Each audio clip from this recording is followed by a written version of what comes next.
अस्सलाम वालेकुम रहमतुल्लाहि व बरकातहू। तो आज के इस फ्राइडे एपिसोड में हमारा टॉपिक है इक़रा, क्यों ज़रूरी है खुद पढ़ना। दोस्तों, क्या आपका दिन वही है जो आपने सुना है या वो है जो अल्लाह ने खुद आपके लिए लिखा है। दोस्तों, मेरा नाम है मोहम्मद कफ़ील अहमद। तो चलिए आज इसी बात पे हम चर्चा करते हैं। दोस्तों, सबसे पहले तो मैं माफ़ी चाहूँगा कि यहाँ पे ये एग्जाम्पल मुझे लेना पड़ रहा है, क्योंकि लोगों को आजकल ऐसे ही बातें समझ में आती है। रिसेंटली एक मूवी आई थी हक़, जो कि ट्रिपल तलाक पे बेस्ड थी। उसमें नायिका का एक डायलॉग है कि अगर तुम मुसलमान हो तो कुरान खुद पढ़ो। ये सिर्फ एक डायलॉग नहीं है, यह एक कड़वा सच है। आज हम दीन की बातें सोशल मीडिया की रील्स या सुनी सुनाई बातों से तय करते हैं, लेकिन क्या हमने कभी उस रब के पैगाम को खोलकर खुद पढ़ा है? याद रखिए, इस्लाम की शुरुआत किसी जंग या सियासी कानून से नहीं हुई थी। इस्लाम की बुनियाद पड़ी थी एक शब्द से, वो था इक़रा।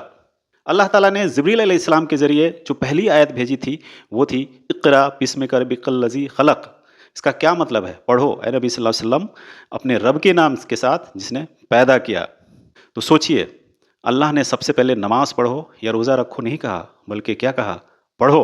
दोस्तों, सबसे पहले जो सवाल आता है कि शिक्षा क्यों ज़रूरी है, क्योंकि हम सबको पता है कि जब तक हम शिक्षित नहीं रहेंगे तो हम दीन और दुनिया दोनों में पीछे रहेंगे। तो सबसे बड़ा सवाल यहाँ पे यही आता है कि शिक्षा क्यों ज़रूरी है।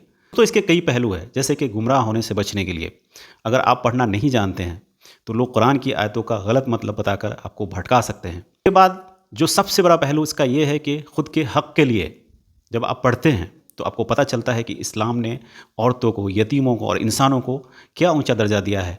उससे भी बड़ी बात यह है कि अल्लाह से सीधा रिश्ता जब आप खुद पढ़कर समझते हैं तो अल्लाह का कलाम सीधा आपके दिल पर असर करता है।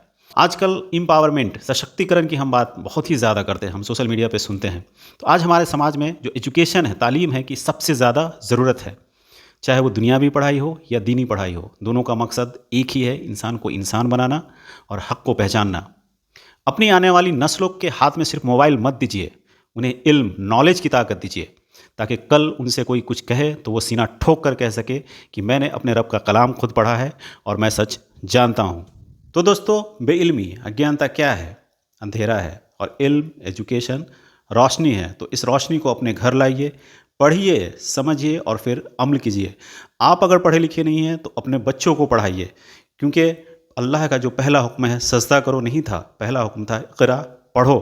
इक़रा समझना, विचार करना और जागृत होना, इसका मतलब सिर्फ ये नहीं है। अंधेरे से रोशनी की तरफ जाने का सबसे तेज़ रास्ता वो क्या है? किताबें हैं। इसलिए चाहे धर्म हो, विज्ञान हो या जीवन का फ़लसफ़ा, खुद पढ़ना ही इंसान को इंसान बनाए रखता है।